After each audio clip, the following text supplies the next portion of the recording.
တို့နှစ်ယောက်တကယ်ဝေးကြပြီအခုတော့ဘယ်မလဲမခံရင်ကျင်နာသလို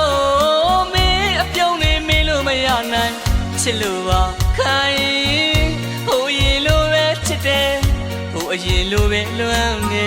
ညာနေတာလဲတည်တယ်မကျင်နာသူကြီးရေအခုတော့စိတ်တွေရိုင်းလွမ်းရပြီပေါ့အဝေးကချစ်တယ်မခံရင်ပြန်လာပါဘယ်များရောက်လို့ပုံရှောင်းနေ